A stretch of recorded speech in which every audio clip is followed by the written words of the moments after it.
नमस्कार दोस्तों, मेरा नाम है पुष्पेंद्र और मैं एक बार फिर से आपका स्वागत करता हूँ अपने यूट्यूब चैनल यूपी एस्पिरेंट्स पे। गाइस, जैसा कि हम पिछले जब से ये यूपी असिस्टेंट अकाउंटेंट का रिजल्ट आया, तब से काफ़ी लोग परेशान हैं जिन लोगों ने एग्ज़ाम दिया और नहीं समझ पा रहे वो लोग कि इस एग्ज़ाम का रिजल्ट बना तो फिर बना कैसे? कैसे इतनी कट ऑफ चली गई? और क्या फाइनल कट ऑफ रह सकती है? और फिर किसी एक शिफ्ट में ऐसा हुआ कि किसी कम स्कोर वाले को भी कॉल है डीबी की और वहीं किसी दूसरे कैंडिडेट को ये लग रहा है कि मेरे मार्क्स ज़्यादा होते हुए भी और मुझे कॉल नहीं किया गया है। ठीक है? और कुछ इसी तरह के दोस्तों मेरे पास बार-बार क्वेश्चन्स आप लोगों के आ रहे थे। तो उसी के लिए फिर एक मैंने गूगल फॉर्म अभी क्रिएट किया था 2 दिन पहले और 2 दिन के अंदर जो डेटा आया, उस डेटा के आधार पर और कुछ डेटा जो टेलीग्राम पे आप सब लोगों ने मुझे दिया, कुछ लोगों ने कलेक्ट करके, जो भी टेलीग्राम पे आप लोगों ने कलेक्ट इकट्ठा किया था, तो उस सबको मैंने कंसोलिडेट करके, समराइज़ करके एक फाइनल एक कंक्लूज़न निकाला है और साथ में उसी के बिहाफ़ पे शिफ्ट वाइज़, कैटेगरी वाइज़ भी एक कट ऑफ बनाने की कोशिश की है। तो देख लेते हैं इस वीडियो में कि क्या एनालिसिस है या क्या अभी लोगों के कितने-कितने मार्क्स हैं इसमें रैंक वाइज़, कैटेगरी वाइज़ और शिफ्ट वाइज़ भी। तो चलिए मैं आपको लेके चलता हूँ डायरेक्टली नेक्स्ट स्लाइड पे।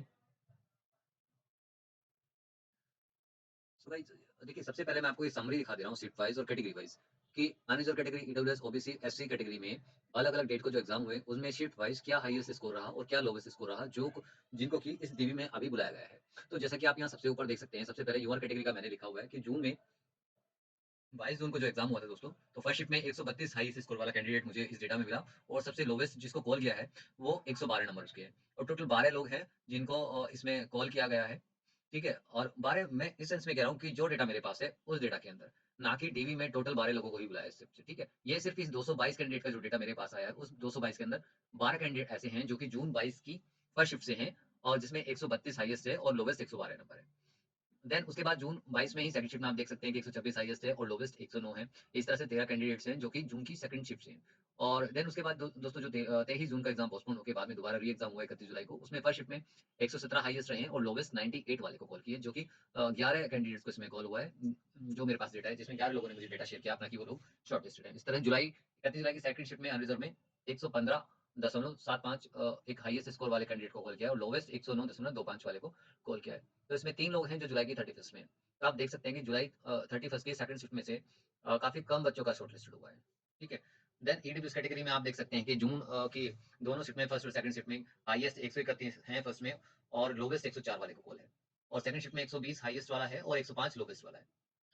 और इसी तरीके से 31 जुलाई की फर्स्ट और सेकंड शिफ्ट में 102 और 94 को हाईएस्ट और लोवेस्ट है और सेकंड शिफ्ट में 120 और 102 ये लोवेस्ट है और यहाँ नंबर्स भी कम हैं कि जिनका सिलेक्शन 31 जुलाई वाली शिफ्ट से सिलेक्शन हुआ जिनका।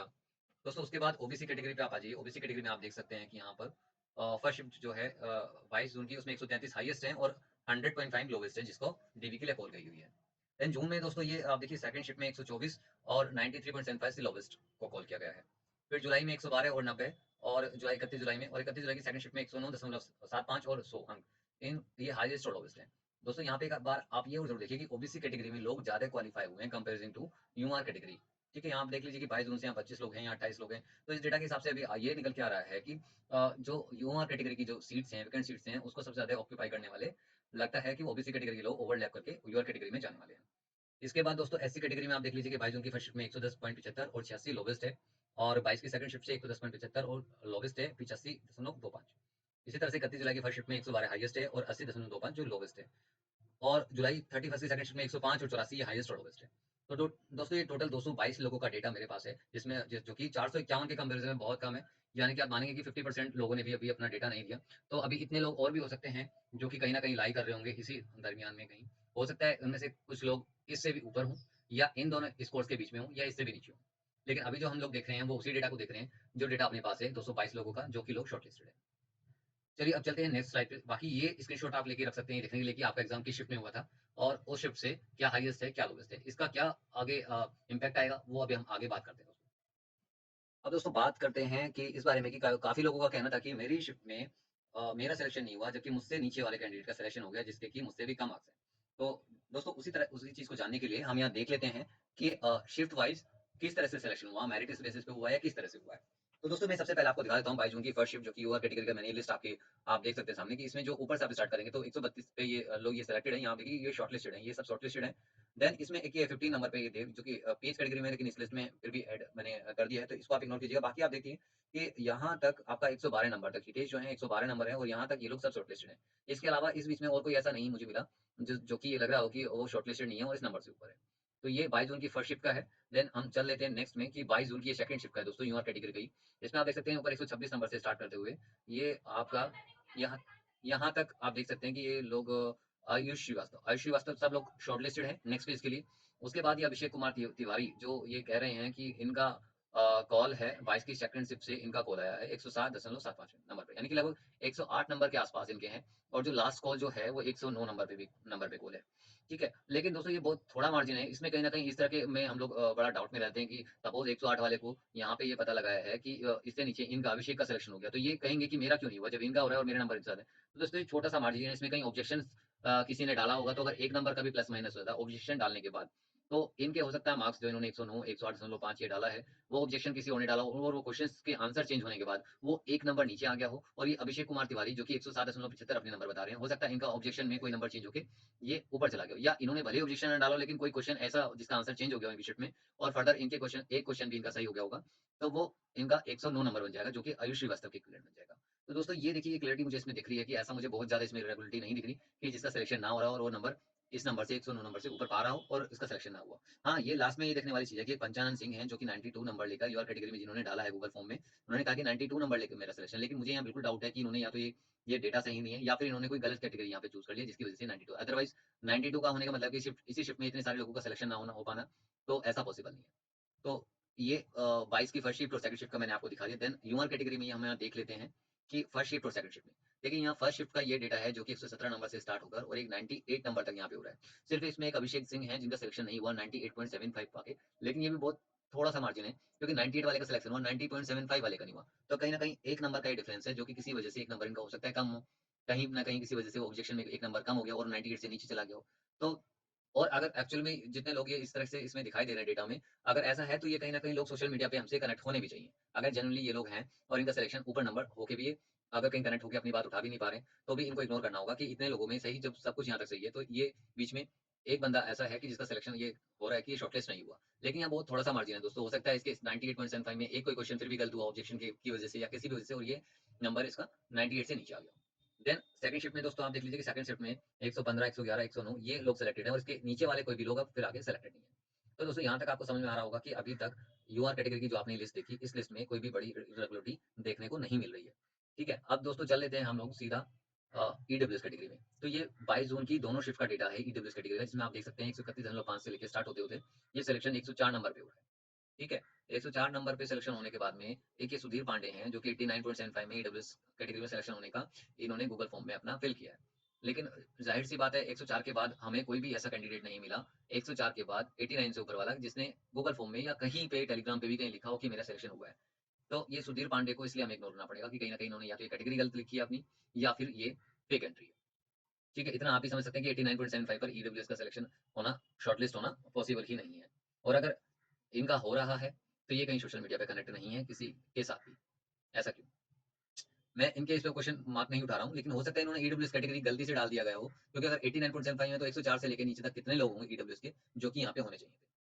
देन उसके बाद दोस्तों अब एक एग्जांपल और है फेक एंट्री का जिसका आप सबको पता है कि ममलेश्वर पांडे इन्होंने अपना डाला कि 22 सेकंड में 130 नंबर है ईडब्ल्यूएस में और ये कह रहे हैं कि मेरा शॉर्टलिस्ट नहीं हुआ। तो जाहिर सी बात है बिल्कुल क्लियरली कि ये तो बिल्कुल फेक एंट्री है, इसको तो इग्नोर करना ही बेहतर है। देन उसके बाद आप कंटिन्यूअस देख लें कि यहाँ से यहाँ तक 105 नंबर तक को डीबी के लिए कॉल आई है 22 जून की सेकंड शिफ्ट से। इसके नीचे वालों को किसी को कॉल नहीं आई। तो यहाँ बिल्कुल क्लियर है कि इससे नीचे वाला कोई भी शॉर्टलिस्टेड नहीं है, ऐसा नहीं है कि इसमें से नीचे से किसी उठा के किसी को आगे प्रमोट कर दिया हो या शॉर्टलिस्ट के लिए शॉर्टलिस्ट कर दिया हो। देन दोस्तों उसके बाद 31 जुलाई की दोनों शिफ्ट ईडब्ल्यूएस कैटेगरी में यहाँ आप देख लीजिए कि यहाँ पे 94 नंबर तक कॉल किया गया है और यहाँ पे कंटिन्यूअसली 102 नंबर तक कॉल किया गया है। तो यहाँ पे भी कोई बीच में ऐसा नहीं है कि जिसके आधार पे कहा जा सके कि कहीं कोई किसी तरह की इरेगुलरिटी दिखाई दे रही है।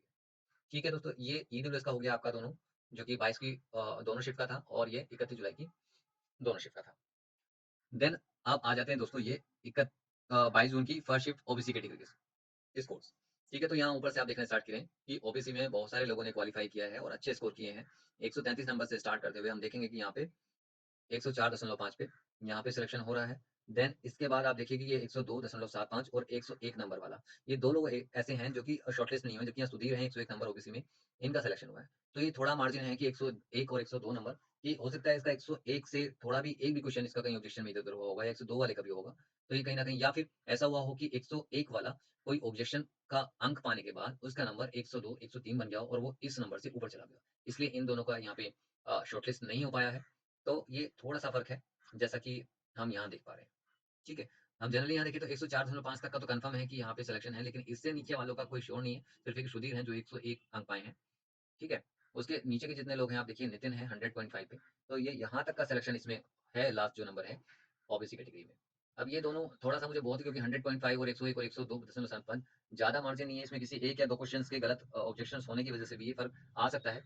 हाँ, ये ज़रूर होता अगर सपोज़ कीजिए कि इनका 105 होता 101 की जगह, या इनका 104, 105 होता, तब मैं समझता कि हाँ, 104 नंबर होने के बावजूद भी इनका क्यों नहीं हो पाया। लेकिन 1 नंबर, 2 नंबर ऊपर होने से वो किसी भी स्टेज पे इतना अंतर आ सकता है कि ऑब्जेक्शन हुए हों किसी क्वेश्चन में, उसके आंसर बाद में चेंज हुए और वो नंबर प्लस माइनस हो गए।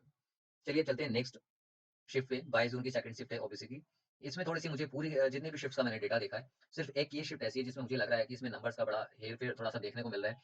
अब ये जेन्युइन डेटा है या नहीं है, और अगर ये लोग एक्चुअली में ये रेड, हाँ, तो जो मैं आपको इसमें आप देख पा रहे हैं रेड कलर से जो नाम हैं, राहुल जायसवाल, नीतीश कुमार, अखिलेश कुमार मौर्य, अरविंद कुमार, मुनेश, कमल, अभिषेक खत्री, ठीक है? तो यहाँ आप देखिए कि सबसे नीचे जो 93.75 वी यादव, ये हैं, इन्होंने इनको कॉल आई है शॉर्टलिस्ट होने के बाद डीबी के लिए, लेकिन उसके ऊपर के जो मार्क्स हैं 94, 95, 97, 98, 98, 100 और 100.75, इन लोगों को ये इनका कहना है कि इनको शॉर्टलिस्ट का कॉल नहीं आया, जबकि इसी शिफ्ट में अदर्स लोगों को कॉल आया है। तो इन लोगों का देखिए, मैं अब हम लोग भी टेलीग्राम पे आप लोगों से कनेक्टेड हैं, या आपस में आप लोग काफ़ी लोग कनेक्टेड हैं। तो आप लोग भी आपस में डिस्कस कीजिए कि क्या रीज़न हो सकता है, आप अपने आंसर की दोबारा से चेक कीजिए, या फिर उसके बाद भी अगर आपको लगता है कि आपके आंसर की भी बिल्कुल ठीक है और नंबर्स का बहुत ज़्यादा डिफरेंस नहीं है, बहुत ज़्यादा डिफरेंस है, तो आप ज़रूर एक बार इसमें चेक कीजिएगा कि फिर क्यों ये नंबर नहीं आया, क्योंकि यही शिफ्ट है, अगर कोई इर्रेगुलरिटी दिखती तो वो कहीं न कहीं अदर शिफ्ट में भी देखने को मिलती। लेकिन क्योंकि सिर्फ़ ये एक ऐसी शिफ्ट है जिसमें मुझे 4, 5, 6 लोग ऐसे मिले कि जिसमें लग रहा है कि हाँ, इनके नंबर ज़्यादा होने के बावजूद भी 93.75 वाले को कॉल आई है, या 96 वाले को भी कॉल आई है, तो फिर ये राहुल जायसवाल 100 नंबर पाकर भी क्यों शॉर्टलिस्ट नहीं हुए हैं, ठीक है? तो इसमें थोड़ा-सा एक बार देखने वाली चीज़ है। चलिए ये नेक्स्ट पे हम देख लेते हैं 31 जुलाई में, जिसमें कि एक राहुल गुप्ता हैं जो कि 103 नंबर ये बता रहे हैं, और उसके बावजूद भी इनको कॉल नहीं है, ठीक है? 98.5 हर्षवर्धन ये सिलेक्ट हैं, और साथ में 98.25 तक इसमें लास्ट कॉल किया गया है, जो कि प्रीति सिंह हैं। ठीक है, तो दोस्तों इसमें सिर्फ एक हैं ऐसे राहुल गुप्ता, लेकिन इस डेटा की या इन लोगों की ऑथेंटिसिटी तब तक नहीं मानी जा सकती जब तक ये लोग या तो ग्रुप में कहीं कनेक्टेड ना हो, या फिर खुद अपने आप अपने आंसर की ना शेयर करें। तब तक ये डेटा में तो है मेरे, लेकिन डेटा के अलावा ये लोग एक्चुअल में हैं कहीं या नहीं है, इसका अभी तक कोई प्रूफ नहीं है, क्योंकि गूगल फॉर्म के थ्रू इन्होंने डिटेल्स दी है कि इनके कितने नंबर हैं, लेकिन ये कहीं से अभी कनेक्ट नहीं है। तो ये अगर कनेक्ट होता है टेलीग्राम पे, तब कुछ इसके बारे में ज़्यादा सोचा जा सकता है। देन उसके बाद राहुल गुप्ता सिर्फ एक इस पूरी लिस्ट में सिर्फ यही है जिनका बीच में ऐसा इनको लग रहा है कि इनका नहीं हुआ, गूगल थ्रू फॉर्म के थ्रू इन्होंने अपना डेटा दिया था, लेकिन अभी ये कहीं कनेक्टेड नहीं है, तो कुछ कहा नहीं जा सकता कि क्यों आखिर इनका नहीं हो पाया है, कि ठीक है। और बाकी इस शिफ्ट की बात करें तो सबसे लोवेस्ट स्कोर जो गई है वो 89.5 पे गई है, ठीक है। देन इसके बाद 31 जुलाई की सेकंड शिफ्ट में आप देख सकते हैं कि कोई भी बीच में कोई रेगुलरिटी नहीं दिखाई दे रही, 100 नंबर तक वाले को इसमें कॉल है, और सबसे लास्ट में 90 पर ओबीसी पे ये साक्षी गुप्ता हैं। ये थोड़ा-सा यहाँ पे डाउट वाला क्वेश्चन है कि यहाँ पे 90 पर ओबीसी की कॉल है, इन्होंने ये कहा, जबकि यहाँ 91, 92, 93, 95, 99 तक किसी को कॉल नहीं है, लेकिन ये 90 पे ओबीसी में इनको इन्होंने कहा है कि कॉल है। या तो मुझे लगता है कि इन्होंने अपना डिटेल्स दी हैं, लेकिन शॉर्टलिस्टेड वाले कॉलम में येस, नो की जगह येस इनको फिल करना था, जो कि ड्रॉप डाउन ऑप्शंस के अंदर आता है। तो कहीं से गलती से तो नहीं हुआ। अगर अगर ये सही है, तो फिर ये इनको कनेक्ट होना चाहिए टेलीग्राम पे अदर्स कैंडिडेट्स के साथ, जो कि इस तरह से सोच रहे हैं कि उनका नंबर ज़्यादा होते हुए भी, या इनको सिलेक्शन की कहीं भी इन्होंने लिस्ट में, अच्छा, इन्होंने अपना डेटा टेलीग्राम के माध्यम से दिया है। तो दोस्तों यहाँ ये थोड़ा-सा देखने वाला होगा कि साक्षी गुप्ता से कॉन्टैक्ट आप लोग करें खुद से, और आप देखें कि अगर इनका और हुआ है तो फिर 91, 92, 93, 95, 99 वालों का क्यों नहीं हुआ? लेकिन मुझे लगता है कि ये स्कोर कहीं न कहीं मुझे डाउट में ही लग रहा है कि सिर्फ़ एक कैंडिडेट का ऐसा पॉसिबल नहीं है कि ओबीसी में 90 पे हो जाए, उससे ऊपर वाले किसी भी 100 से लेकर और 90 के अबव वाले किसी भी कैंडिडेट का यहाँ पे दिखाई होता नहीं दिख रहा है। ठीक है? तो यहाँ बिल्कुल मुझे सीक्वेंस में लग रहा है कि 109 से लेके 100 तक सबका सिलेक्शन शॉर्टलिस्टेड हुए हैं, और 90 वाला ये जो है, ये मुझे थोड़ा डाउट में यहाँ दिखाई दे रहा है। देन उसके बाद हम नेक्स्ट गाइस, ये है 22 June first shift SC category की लिस्ट। इसमें आप देख सकते हैं कि सीधा ऊपर 110.75 से लेकर और 86 नंबर तक शिखा वर्मा तक इसमें सिलेक्शन लोगों का हुआ है नेक्स्ट फेज के लिए। सिर्फ इसमें एक थोड़ा-सा ये देवेंद्र कुमार का डिस्प्यूट है कि 86.25 में इनका होने के बावजूद भी यहाँ नहीं हुआ। लेकिन ये बहुत थोड़ा-सा मार्जिन है जिसको कि 1 नंबर की कहीं मिस कैलकुलेशन हो सकती है या ऑब्जेक्शंस डालने के बाद ये नंबर प्लस माइनस इनका हो गया और ये इसमें 86 से नीचे आ गया हो। तो ये एक माइनर है जिसको इग्नोर किया जा सकता है। देन 22 जून की सेकंड शिफ्ट की आप देख सकते हैं बिल्कुल ठीक है 110.75 से इनमें भी 85.25 तक बिल्कुल सबका क्लियरली दिख रहा है कि इन सब लोगों को शॉर्टलिस्ट किया गया है और बीच में ऐसा नहीं है कि इससे ज़्यादा हो और कहीं से उसका नहीं हुआ हो। देन उसके बाद 31 जुलाई की फर्स्ट शिफ्ट में आप देख सकते हैं कि यहाँ तक 80.25 तक कंटिन्यूअसली सभी लोगों का सिलेक्शन हुआ है। सिर्फ एग्जैक्ट एक ये ऋषि दिवाकर हैं 31st में 82 मार्क्स का छोड़ के। अब दोस्तों ये जो बीच-बीच में नाम आ रहे हैं ये मुझे इनका जब तक ये डायरेक्टली या तो कनेक्ट नहीं हो टेलीग्राम पे या किसी तरह से ग्रुप में ना कहीं किसी से डिस्कस करें तब तक इन एंट्रीज़ को हम लोग कोई सही नहीं मान सकते कि हाँ, ये बिल्कुल सही डेटा दिया है और ये कहें कि हाँ, सिर्फ़ एक कैंडिडेट के इस तरह से रिप्लाई मार्क देने से कि हम कहें कि कोई फेयर सिलेक्शन प्रोसेस नहीं है, ऐसा नहीं कहा जा सकता। अगर कंटीन्यूअस इसमें मुझे दिखता कि हाँ, यहाँ पे 98 में अगेन यहाँ पे कोई ऐसा बंदा आ रहा है और हर कैटेगरी में ऐसा कुछ दिखाई देता तो ज़रूर मुझे ऐसा लगता है यहाँ पे। लेकिन अभी चलिए देखते हैं अब नेक्स्ट स्लाइड में यहाँ तक हमें दिख रहा है कि 80.25 का शिवता चौरे का यहाँ पे भी शॉर्टलिस्टेड किया गया है कंटीन्यूअसली बीच में इसको ऋषि दिवाकर को छोड़ के। देन उसके बाद 31 जुलाई सेकंड शिफ्ट में दोस्तों हम देख सकते हैं कि यहाँ पर 105 से लेकर और 84 तक लास्ट गोल है सौरभ सिंह का। ठीक है 84.5 इन्होंने ओम सोनकर ने दिया है लेकिन ये भी माइनर डिफरेंस है। कहीं ये ऑब्जेक्शन या किसी मिस कैलकुलेशन की वजह से हो सकता है इनका नंबर एक कम हो या इनका एक ज़्यादा हो इस वजह से ऑब्जेक्शन की वजह से कहीं प्लस माइनस हो सकता है। साथ में एक संदीप गौतम है ये जो कि 87.75 है एससी कैटेगरी में। ठीक है इनका सिलेक्शन नहीं हो पाया है इनको शॉर्टलिस्ट नहीं किया गया है। तो दोस्तों ये लोग जो भी हैं जितने भी नाम इस लिस्ट में आ रहे हैं बार-बार एक-एक नाम करके कहीं ओबीसी में थोड़ा-सा ज़्यादा आया है और एससी में 2-3 लोग ये एससी कैटेगरी में 1-2 ऐसे लोग दिखाई दिए हैं। सिर्फ़ एक ये दिखाई दिए हैं, ठीक है? तो जब तक ये लोग खुद कनेक्ट ना हों क्योंकि कंटीन्यूअसली ये चीज़ हाइलाइट हो रही है, बीच में सभी के बीच में कुछ लोग वर्बली कह रहे हैं कि ज़्यादा स्कोर होने के बावजूद शॉर्टलिस्ट का कॉल नहीं है। तो हम शिफ्ट वाइज़ यहाँ देख रहे हैं लेकिन शिफ्ट वाइज़ में अगर इनके नंबर बीच में आ रहे हैं, ठीक आ रहे हैं, लास्ट शॉर्टलिस्ट हुए बंदे से ऊपर इनका नाम है, तो फिर इनको कहीं न कहीं ग्रुप में कनेक्ट होके डिस्कस तो एटलीस्ट करना चाहिए। लेकिन ये क्योंकि अवेलेबल ही नहीं है तो इन एंट्रीज़ को जब तक हम बिल्कुल वैलिड नहीं मान सकते, जब तक ये लोग खुद किसी सोशल मीडिया से कनेक्ट ना हो आप लोगों से, आप लोग सब ग्रुप में जुड़े हुए हैं। देन ये सब था दोस्तों एससी कैटेगरी सभी कैटेगरी वाइज़ मैंने आपको दिखा दिया। एक बार मैं मोटा-मोटा दोबारा से रिवाइज़ कर देता हूँ बहुत फटाफट से कि हमने कैटेगरी वाइज़ जो आपको दिखाया। सो गाइस देखिए ये था सबसे पहले फर्स्ट ज़ोन की फर्स्ट कैटेगरी में जहाँ पे कोई भी इरेगुलरिटी नहीं मिली। सेकंड शिफ्ट 22 ज़ोन की यहाँ पे सिर्फ एक अभिषेक कुमार तिवारी जो कि 107.75 नंबर लेके ले रहे हैं और यहाँ पे ये इनका सिलेक्शन है जबकि इससे ऊपर वालों का सिलेक्शन नहीं है। तो यहाँ थोड़ा माइनर मार्जिन है। देन उसके बाद यहाँ पे एक ये अभिषेक सिंह है जो कि कह रहे हैं कि यहाँ पे इनका सिलेक्शन नहीं है 98 वाले का तो ये भी माइनर है। कि इनका नंबर 1 नंबर कम हो सकता है। देन उसके बाद 22 जून की दोनों शिफ्ट ईडब्ल्यूएस कैटेगरी में। तो यहाँ आप देख सकते हैं कि यहाँ पे मोहम्मद शेर अली ईडब्ल्यूएस में जो कि 95.75 है, जो कह रहे हैं कि इनका ईडब्ल्यूएस कैटेगरी से कॉल नहीं हुआ है, ठीक है? जबकि ये सुधीर पांडे कह रहे हैं कि इनका 89.75 पे ईडब्ल्यूएस कैटेगरी से कॉल हुआ है। लेकिन दोस्तों यहाँ पे सुधीर पांडे का जो है ये मुझे डाउट नहीं लग रहा है कि इनका कॉल हुआ है। कहीं न कहीं एंटी क्योंकि इतने कम पे किसी का सिलेक्शन अभी शॉर्टलिस्टेड नहीं हुआ है। देन उसके बाद ममलेश्वर पांडे ये आप जानते ही हैं। उसके बाद आप देख लीजिए कि 31 जुलाई की दोनों शिफ्ट ईडब्ल्यूएस कैटेगरीज़ में कोई डिफरेंस नहीं है। फिर इसमें मैंने आपको बताया था कि माइनर सा है कि हो सकता है एक नंबर प्लस माइनस होने की वजह से कम हो गया वो नंबर। देन इसमें कई लोग हैं लेकिन दोस्तों ये सभी लोग जब तक कनेक्टेड नहीं हैं कहीं सोशल मीडिया से तब तक क्लियरली कहना मुश्किल है कि इनके एक्चुअल में इतने ही मार्क्स हैं। जो ये लोग कह रहे हैं कि हमारा इतने मार्क्स हैं लेकिन हुआ नहीं है। देन ये राहुल गुप्ता जो 103 ओबीसी और इनको शॉर्टलिस्ट नहीं लिए हुए हैं। ठीक है? तो ये था और साथ में इसके अलावा देखिए एसटी कैटेगरी में बहुत ज़्यादा मुझे लोग नहीं मिले। एसटी कैटेगरी में सिर्फ़ 2 लोग मुझे मिले, तो उसका मैं वर्बली बता देता हूँ। उनके नंबर इसमें एक 63 हैं और एक 75 है। तो 2 लोगों के नंबर हैं एसटी में मुझे लगता है कि बहुत ज़्यादा ज़्यादा चिंता की नहीं है। अगर आप शॉर्टलिस्ट हुए हैं तो सिलेक्शन होने के चांसेस पूरे हैं। ठीक है, ये 80 कैटेगरी का मैंने आपको सब दिखा दिया। अब ये दोस्तों, ये टॉप 100 स्कोरर के मैंने एक लिस्ट में नाम डाल दिया है। वो इसलिए क्योंकि आप यहाँ देख सकते हैं, यहाँ से स्टार्ट करते हुए हाई स्कोरर से सब कैटेगरी में 133 से स्टार्ट करते हुए आप देखेंगे 92 जो है, ये 92 है जो कि प्रतीक गुप्ता है और ये 107 नंबर पे यहाँ पे 107 मार्क्स हैं। यानी कि 107 मार्क्स से ऊपर वाले ही 92 लोग हैं, जो कि अनरिजर्व कैटेगरी की सीट्स को भरने के लिए सफिशिएंट होगा। तो इट्स मीन कि कम से कम 107 रो स्कोर वाले ऐसे 92 लोग हैं जो कि अनरिजर्व कैटेगरी की सीट भरने के लिए सफिशिएंट होंगे। और दोस्तों ये जो लिस्ट है 92 लोगों की, ये सिर्फ उन 222 में से है जिसका डेटा मेरे पास है। और अभी इतने ही लोग, इससे ज़्यादा लोग ऐसे और भी होंगे जो कि हमसे भी कनेक्ट नहीं है, जिन लोगों ने अपना डेटा नहीं दिया है। तो ये 107 नहीं, मैं कहूँगा कि कम से कम 110, 112 रो मार्क्स तक हो सकता है, अगर ये डेटा कंप्लीट होगा तो। क्योंकि जितना ये है डेटा, इसमें ही इतने ही लोग अभी बाकी अनअवेलेबल हैं।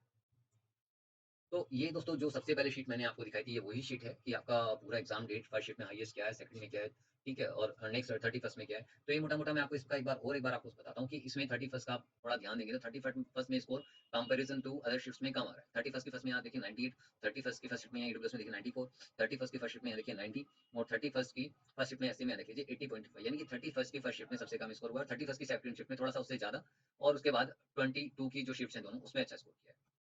ठीक है गाइस। तो फिर आपके कुछ क्वेश्चंस थे, उस क्वेश्चंस का आंसर मैं यहाँ दे रहा हूँ कि देखिए ये जो पूरा प्रोसेस है, जैसा कि लोगों को डाउट है कि इसमें मेरिट बेसिस पे हुआ है या रॉ स्कोर पे है, नॉर्मलाइज़ स्कोर पे है, किस हिसाब से किया है। तो दोस्तों ये मेरिट बेसिस पे डॉक्यूमेंट वेरिफिकेशन के लिए शॉर्टलिस्ट की लिस्ट जो है वो तैयार की गई है। क्योंकि अभी हमने जो डेटा देखा है, वो बिल्कुल क्लियरली उसमें दिख ही रहा है आप लोगों को भी कि जो मेरिट के हिसाब से ही पूरा बनाया है। हाँ, कुछ लोग ऐसे हैं जो मेरिट में आते हुए दिख रहे हैं, लेकिन उनका वो कहीं सोशल मीडिया पे कनेक्ट नहीं है, तो उनका जो डेटा उन लोगों ने दिया है, तो उसमें बड़ा कन्फ्यूज़न है कि वो एक्चुअल डेटा उनका है या नहीं है। तो इसलिए मेरिट इस बेसिस पे ही इसको बिल्कुल माना जा सकता है मेरे हिसाब से। तो अगर कुछ लोग कह रहे हैं कि नहीं इसमें हम लोगों को मिलना चाहिए सचिव साहब से या किसी से, तो मुझे अभी तक इस लिस्ट को देखते हुए लग रहा है कि कुछ एक को छोड़ दें अगर, बहुत ही लिमिटेड नंबर्स में कुछ ही लोगों को, बाकी का डेटा अगर वो लोग बिल्कुल भी कहीं अवेलेबल नहीं है तो उनको, अगर वो लोग खुद भी इस चीज़ को कहीं पे आके नहीं डिस्कस कर रहे हैं तो कैसे कहा जा सकता है कि ये जो है जो सिलेक्शन प्रोसेस है वो फेयर नहीं है, ऐसा तो नहीं कहा जा सकता। तो मेरिट इस बेसिस पे ही ये सब कुछ हो रहा है। ठीक है, जितने लोगों को मैंने नाम अभी आपको यहाँ दिखाए उन लोगों से अगर हो सके तो आप भी कॉन्टैक्ट कीजिएगा, फिर आप पूछिएगा कि आपकी आंसर की आपके पास है तो आप ग्रुप में शेयर करें। आपके नंबर ज़्यादा हैं और ज़्यादा होने के बाद फिर आपका क्यों नहीं हो पा रहा है, तो आपस में आप म्यूचुअल डिस्कस कर सकते हैं उन लोगों से। देन गाइस आपका था कि सर ये यूपीपीसीएल ने इस बार क्या कर दिया, इतनी ज़्यादा कट ऑफ जाने का तो कोई मतलब नहीं होता है। पिछली बार से 7-8 नंबर की कट ऑफ चली जाए ऊपर, इससे ज़्यादा तो नहीं जानी चाहिए थी। क्या कोई इसमें कुछ अनफेयर सिलेक्शन हो रहा है? तो ऐसा कुछ नहीं है दोस्तों, यूपीपीएसएल में पिछले मैंने 4 से 5 बार एग्ज़ाम दिया है और बड़ी ही फेयर तरीके से फेयर प्रोसेस है पूरा। तो ये तो मेरा अपना एक्सपीरियंस है, लेकिन अब क्यों इस बार इतना ज़्यादा आपको देखने को मिल रहा है? क्योंकि एक्चुअली हम लोगों का जो पहले से एक्सपेक्टेशंस थी, प्रेडिक्शंस थी, वो यही थी कि अगर किसी कैटेगरी में कोई कट ऑफ इसलिए 87.75 थी, तो उससे 95 या 100 तक जा सकती है। लेकिन क्योंकि बहुत सारे इसके रीज़न हैं, जिसकी वजह से ये कट ऑफ बहुत ज़्यादा देखने को मिली और पिछला मैंने गूगल सर्वे फॉर्म डाला था, जब इनिशियली हमने स्टार्ट किया था पिछला सर्वे, तो उसमें भी देखने को मिला था कि मेरी कट ऑफ में 105 प्लस इसमें मैंने उसमें आपको बताया था। तो वो कट ऑफ उस टाइम पे सभी लोगों को ज़्यादा ही लग रही थी। लेकिन अभी मैंने दोबारा फिर एक ये रिकॉर्ड लिया सब लोगों से, तो उसके हिसाब से भी अभी ये दिख रहा है कि ये जेन्युइन डेटा है, लोगों ने एक्चुअल में परफ़ॉर्म किया है इस बार में, पहले से ज़्यादा परफ़ॉर्म किया है और उसकी वजह है। उसकी वजह ये है कि जब हम 2022 के फिर से रिक्रूटमेंट प्रोसेस की बात करें, तो उस समय ज़्यादा से ज़्यादा कैंडिडेट्स फ्रेशर्स थे या थोड़े बहुत ही कैंडिडेट ऐसे थे जिन लोगों ने बैकलॉग एग्ज़ाम दिया हो। अदरवाइज़ सब लोग पहली बार एग्ज़ाम दे रहे थे। ठीक है? और जबकि इस बार ऐसा है कि जो लोग पिछली बार एग्ज़ाम में किसी वजह से जगह नहीं बना पाए या डीबी तक करा लिया, लेकिन फाइनल सिलेक्शन नहीं ले पाए या फिर डीबी तक भी नहीं पहुँचे सिर्फ़ कुछ नंबर के मार्जिन की वजह से। तो उन लोगों की वजह से ही सब कुछ ये थोड़ा-सा इसमें इस बार ज़्यादा कॉम्पिटिशन रहा। नंबर्स ऑफ एप्लीकेशंस तो बहुत ज़्यादा चेंजेस नहीं आए, लेकिन जितने लोग एग्ज़ाम में बैठे, उन लोगों के बाद बीच कॉम्पिटिशन बहुत ज़्यादा बन गया। और दोस्तों और साथ में ऐसे लोग जो पिछली बार अंतिम सूची में जगह नहीं बना पाए थे, तो ऐसे बहुत से लोग हैं जो कि लास्ट में होते-होते सिलेक्शन इनका रह गया या डीबी तक पहुँच के वो फिर रह गए। तो ऐसे बहुत से लोग हैं जो पिछली बार रह गए और बड़े हाइलाइटेड थे, तो उन लोगों ने इस बार पहले से अपने आप को सोशल मीडिया से दूर कर लिया कि इस बार जैसे सिलेक्शन जब तक नहीं होता तब तक हम दूर ही रहेंगे। तो इसलिए लगता है कि लोग नहीं हैं इस रेस में, लेकिन एक्चुअल में वो बिहाइंड द सोशल मीडिया वो लोग काम कर रहे हैं और अपनी परफॉर्मेंस वो अच्छी दे रहे हैं। इसके अलावा सीए एस्पिरेंट्स की परीक्षा में इस बार ज़्यादा पार्टिसिपेशंस हैं और जैसे कि पिछली बार लोग इतने अवेयर नहीं थे सीए एस्पिरेंट्स भी, तो लेकिन जैसे अब अवेयरनेस भी बढ़ गई है तो इस बार सीए एस्पिरेंट्स का ज़्यादा होना। तो उनकी वजह से, क्योंकि इस एग्ज़ाम का आप सिलेबस देखें तो कॉमर्स पार्ट का सिलेबस बहुत लिमिटेड है। ये कोई बैंकिंग और एसएससी का सिलेबस नहीं है जिसमें कि अनलिमिटेड चीज़ें आएँगी और वो पढ़ना मुश्किल होता है। तो यहाँ सीए एस्पिरेंट्स के लिए एक फ़ायदा ये हो जाता है कि वो कॉमर्स पर पकड़ ज़्यादा बना लेता है और एक सेक्शन हर किसी का हालाँकि वीक होता है, लेकिन क्योंकि इस एग्ज़ाम में इस बार पहले से कहीं ज़्यादा टाइम मिला, तो जैसे-जैसे लोगों को टाइम मिलता रहा, वैसे-वैसे उन लोगों ने अपने अदर सब्जेक्ट्स भी तैयार कर लिए। साथ में स्टडी मटेरियल और ऑनलाइन यूट्यूब क्लासेस अब पहले से बेहतर, मतलब अवेलेबिलिटी अब जब ज बिल्कुल है। और क्योंकि हमारे एग्ज़ाम के टाइम पे उतना ज़्यादा नहीं था, सौरभ सिंह बघेल हैं, अरोड़ा सर हैं या अवनीश सज्जन हैं, तो जितने भी ऑनलाइन स्टडी मटेरियल है, लोग उतने अवेयर उस टाइम पे नहीं थे और अगर थे भी तब भी लोग थोड़ा झिझकते थे कोर्स लेने में कि पता नहीं इन्होंने भी पढ़ाना स्टार्ट किया, कैसा होगा, नहीं कैसा होगा। वो तो हमारा जब बैच आ गया तो उसके बाद से हम लोगों ने भी और अदर जो इंटरव्यूज़ उसमें यूट्यूब पे आए, तो वहाँ से काफ़ी लोगों को पता चल गया कि अब कहाँ-कहाँ से पढ़ा जा सकता है। ठीक है? तो अवेयरनेस ज़्यादा बढ़ गई। स्ट्रैटेजी और क्या प्लान होना चाहिए वो टाइम-टाइम से अलग-अलग यूट्यूबर्स ने या टीचर्स ने बताया। ठीक है? और सबसे ज़्यादा ज़रूरी कि एग्ज़ाम डिले होने से समय बहुत ज़्यादा मिल गया। जब पिछले 2022 वाला एग्ज़ाम हुआ था, तो उस समय पे कई और रिक्रूटमेंट प्रोसेस भी साथ में चल रहे थे, जैसे कि रेलवे का चल रहा था, पुलिस का चल रहा था। तो उस वजह से लोगों ने सोचा कि एग्ज़ाम अभी नहीं हो रहा, तो वो डिले कर उन्होंने स्किप करके कुछ और भी प्रिपरेशन स्टार्ट कर ली। क्योंकि उस समय ये इलेक्शन का टाइम भी था। लेकिन सडनली आप देखें तो पिछली बार कुछ सडनली एग्ज़ाम आया था और इस बार ऑलरेडी अपडेट बिल्कुल यूट्यूब पे सबको मिलती रही है कि अभी 1 महीना और लगेगा या अभी 1 महीना और लगेगा। और जैसे ही एग्ज़ाम आने वाला था, 1 महीना पहले सबको पता भी चल गया, जिससे कि उन्होंने अपनी तैयारी को अंतिम रूप भी बहुत अच्छे से दिया। ठीक है? तो उसी हिसाब से सबने तैयारी की। और अब एक डाउट और है कि भई इसमें कि 400 लोगों को डॉक्यूमेंट वेरिफिकेशन के लिए बुलाया गया है, तो फिर वे कौन-सी सोशल मीडिया से वो लोग कनेक्ट क्यों नहीं है? ठीक है, तो बहुत सारे लोगों का कहना है कि ये बिल्कुल फेयर सिलेक्शन है अगर और बिल्कुल ठीक है, अगर कट ऑफ भी ज़्यादा जा रही है, तो बाकी लोग हैं कहाँ पे? तो दोस्तों बाकी लोग ज़रूरी नहीं है कि हर कोई पढ़ने वाला है, वो टेलीग्राम से कनेक्ट ही रहे। अगर हम कनेक्ट हैं, हम पूरे दिन अगर टेलीग्राम पे लगे रहते हैं, तो ज़रूरी नहीं है कि हर कोई टेलीग्राम पे कनेक्टेड है। क्योंकि मैं भी देखूँ तो मैंने भी 2022 का जब एग्ज़ाम दिया, तब उससे पहले ही मैं कनेक्ट हुआ टेलीग्राम पे, उससे पहले तक मैं भी कभी टेलीग्राम यूज़ नहीं करता था। तो ज़रूरी नहीं है कि अगर वो लोग कनेक्ट नहीं है, तो वो नहीं अवेलेबल हैं। तो सीए एस्पिरेंट्स हैं और प्राइवेट जॉब करने वाले हैं, जो सिर्फ़ तैयारी के अलावा किसी न किसी जॉब में भी हैं, तो वो लोग ज़रूरी नहीं है कि अगर कनेक्ट हैं भी, तो भी उसमें बार-बार कोई मैसेज करे। ऐसा कोई ज़रूरी नहीं है, या तो कनेक्ट हो सकते हैं, हों भी और हो सकता है ना हों। लेकिन इससे ये नहीं कहा जा सकता कि इतनी हाई कट ऑफ नहीं जानी चाहिए थी या लोग वो अवेलेबल नहीं है, तो इसलिए हाई कट ऑफ नहीं जा सकती। क्योंकि 2 बार मैं डेटा ले चुका हूँ, डेटा में बिल्कुल क्लियरली इंडिकेट हो रहा है कि हाँ, इतने मार्क्स आ रहे हैं ऑलरेडी लोगों के कि 92 वैकेंसी जो रिजर्व की फिल है, उनको करने के लिए ऑलरेडी 107 नंबर से ऊपर वाले काफ़ी लोग हैं। ठीक है? हालाँकि जो 222 लोगों का डेटा है, उसमें कट ऑफ का सही आकलन करना तो देखिए पॉसिबल नहीं है क्योंकि वो इनकम्प्लीट डेटा ही उसको माना जाता है। लेकिन इस डाटा के आधार पर हम एक एक्सपेक्टेड कट ऑफ तक पहुँच सकते हैं। एक्सपेक्टेड एक आइडिया लगा सकते हैं कि कम से कम इतना तो रहेगा। इससे ऊपर भले ही 7-8 नंबर भी जा सकता है, लेकिन इतना तो शायद रहेगा ही। तो अभी हमने देखा कि सभी कैटेगरी में टॉप 92 कैंडिडेट 107 से ज़्यादा स्कोर पाए हैं, लेकिन इसका मतलब ये नहीं है कि कट ऑफ जो है वो 107 से ऊपर ही जाएगी। क्योंकि अभी नॉर्मलाइज़ेशन का भी इसमें बेनिफिट मिलना है। तो हो सकता है किसी शिफ्ट में तो कैंडिडेट को 98 पर भी बुलाया है और किसी शिफ्ट में जो है 112 से नीचे वालों को भी नहीं बुलाया गया। तो इसमें नॉर्मलाइज़ेशन होगा और नॉमिनेशन में जैसा कि हमने अभी पिछली स्लाइड में भी देखा कि 31 जुलाई की शिफ्ट में उम्मीदवारों ने सबसे कम अंक पाए हैं और 31 जुलाई की सेकंड शिफ्ट में जो है थोड़े से ज़्यादा पाए हैं और 21 जुलाई वाली में सबसे ज़्यादा सॉरी 22 जून वाली जो शिफ्ट्स हैं दोनों उनमें ज़्यादा अंक पाए हैं। तो इस हिसाब से देखिए मेरे अनुमान से ही जुलाई की जो मैंने एक नीचे टेबल इसमें डाली है इसमें 6 से 8 अंक बढ़ सकते हैं फर्स्ट 31 जुलाई की फर्स्ट शिफ्ट में और 31 जुलाई की सेकंड शिफ्ट में 4 से 6 नंबर बढ़ सकते हैं। हो सकता है 1-2 नंबर और एक्स्ट्रा इसमें बढ़ जाए, लेकिन 22 जून वाली शिफ्ट में इतना कोई फ़ायदा मिलने की उम्मीद मुझे बिल्कुल नहीं लगती। ठीक है, तो ये नॉर्मलाइज़ का बेनिफिट रहेगा अलग-अलग शिफ्ट के अनुसार जैसा कि ये डेटा मुझे अभी तक मिला है 222 लोगों का।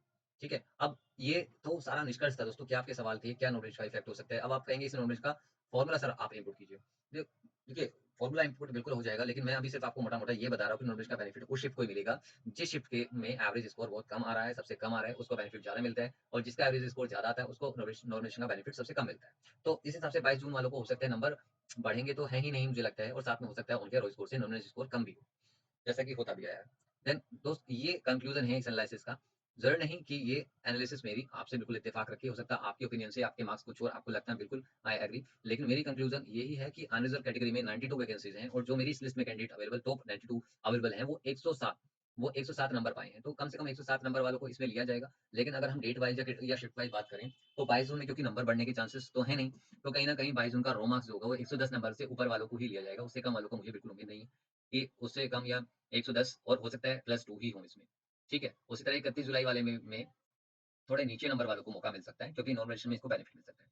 तो कुल मिला के ये है कि जो ऊपर वाले स्कोर है और नीचे वाले स्कोर है उनको जब नॉर्मलाइज़ करेंगे तो ये कहीं न कहीं 105 107 के दरमियान अनरिज़र्व की कट ऑफ जो नॉर्मलाइज़ स्कोर रहेगा। ठीक है? अब यहाँ पे मोर कैंडिडेट्स में है यानी कि ये वो है कि हो सकता है 92 कैंडिडेट्स तो यहाँ अवेलेबल हैं, उसके हिसाब से 107 नंबर लैंड कर रहा है। लेकिन ये कैंडिडेट जो अभी हाइड हैं, हो सकता है इतने कैंडिडेट अभी और हों क्योंकि तो उस हिसाब से ये कट ऑफ मुझे लगता है कि शायद थोड़ा बहुत प्लस माइनस 2-3 नंबर और प्लस माइनस यहाँ वैरी कर सकता है। इसी तरह दोस्तों ईडब्ल्यूएस में देखिए 20 वैकेंसी हैं और 15 कैंडिडेट उस लिस्ट में अवेलेबल हैं जो डेटा 222 लोगों का है। अब उन 15 लोगों में लास्ट कैंडिडेट जो है वो 89 का स्कोर है उसका। तो 89 का मीन्स ये नहीं कि 89 तक वाले सबका सिलेक्शन हो जाए क्योंकि दोस्तों ये 15 लोग ही हमारे पास अवेलेबल हैं। हो सकता है 20-25 ईडब्ल्यूएस की कैटेगरी के और हाई स्कोरर वाले अभी कैंडिडेट अभी आने बाकी हों जो हमारे डेटा में अवेलेबल नहीं है।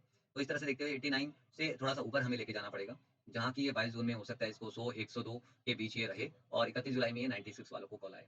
कॉल आए मीन्स कि फाइनल मतलब कि जॉइनिंग के लिए जो फाइनल कट ऑफ है ये रहे। और इसका नॉर्मलाइज़्ड स्कोर वो 100 के आस-पास रह सकता है +-2। देन ओबीसी में देखेंगे ओबीसी में 51 वैकेंसीज़ हैं और कैंडिडेट्स तो अवेलेबल ज़्यादा हैं, लेकिन अगर हम टॉप 51 कैंडिडेट देखें ओबीसी के जो कि अनरिज़र्व कैटेगरी में जाने के बाद से स्टार्ट होते हैं, यानी कि 107 से नीचे वाले, वो 51 लें, तो लास्ट कैंडिडेट जहाँ तक हमारा वो पहुँचता है 51 लोग, अगर हम 107 से नीचे से लेने स्टार्ट करते हैं तो 90 नंबर तक वो पहुँचता है। तो अब इसमें देखें तो हो सकता है 22 जून में तो 100 स्कोर वाले का फाइनल सिलेक्शन हो और 31 जुलाई वाले में 95 नंबर वाले का फाइनल सिलेक्शन हो इसमें, ठीक है? लास्ट कैंडिडेट का मतलब ये है कि जो अपनी लिस्ट में है 222 की में उसके 90 नंबर हैं लास्ट वाले के, लेकिन यहाँ सिलेक्शन होने के चांसेस 22 जून में 100 वाले के और 31 जुलाई में 95 रोमार्क्स वाले के। तो कट ऑफ जो नॉर्मलाइज़्ड स्कोर रहेगा वो 98-100 के बीच में इसका रहेगा। देन एससी कैटेगरी में देख लीजिए कि 41 वैकेंसी हैं और अगर हम जहाँ 107 या 108 नंबर तक में जितने लोग शॉर्टलिस्ट होके जा चुके हैं, अगर हम वहाँ से नीचे की तरफ स्टार्ट करें, तो 87 नंबर तक हम आ जाते हैं। 41 लोगों को नीचे की तरफ अगर ले आएँ, तो 87 लास्ट कैंडिडेट के मार्क हैं, जो कि 41 वैकेंसी को फिल कर रहा है। ठीक है, लेकिन ये 87 वाले का नंबर तभी आएगा जब ये 41 लोगों के अलावा कोई और कैंडिडेट नहीं होंगे शॉर्टलिस्ट। लेकिन ऐसा नहीं है, और भी कैंडिडेट्स हैं, भले ही हमारी लिस्ट में नहीं है, तो इतने कैंडिडेट लगभग और होंगे और वो इसको 87 से बढ़ा के डेफिनिटली वो 95 के आस-पास लेके जाएँगे। तो ये मुझे लगता है कि 22 जून का 95 और 31 जुलाई की जो शिफ्ट्स हैं, स्पेशली फर्स्ट शिफ्ट, वो 90 के आसपास से उसको फाइनल सिलेक्शन मिल सकता है। तो इस तरह से नॉर्मलाइज़ेशन जो स्कोर रहेगा, वो फाइनल कट ऑफ 92 रहेगी। साथ में एसटी का देखिए कोई कैंडिडेट अभी तक मुझे 1-2 कैंडिडेट मिले, तो मुझे लगता है कि 50 से ऊपर वाले सेफ हैं। और पीएच में भी मुझे जो एक कैंडिडेट मिला, वो अनरिज़र्व में जा रहा है, उसके अलावा एक कैंडिडेट और मिला, तो पीएच में मुझे लगता है कि 50 के आसपास वाला भी कहीं सेफ फील कर सकता है। तो दोस्तों ये कंक्लूज़न था आज की इस वीडियो का, ठीक है? तो इस वीडियो का ये कंक्लूज़न था, मैंने कोशिश की कि आपके डाउट्स इस डेटा के माध्यम से मैं आपको बिल्कुल दूर करूँ। बाकी आपको अगर फिर भी अभी कोई डाउट है, तो आप मुझे टेलीग्राम पर मैसेज कर सकते हैं। ये डेटा जिस-जिसको चाहिए वो मुझे अपना मेल आईडी शेयर कर सकता है, मैं बिल्कुल इसकी एक्सेल फाइल आपको सबको दे देता हूँ। तो गाइज़ इस वीडियो में इतना ही और थैंक यू सो मच आप सब लोगों का जिन लोगों ने मुझे डेटा अवेलेबल कराया, जिन लोगों ने गूगल फॉर्म में ये डेटा मुझे दिया। तो गाइज़ अभी इस वीडियो में इतना ही। Thank you so much guys.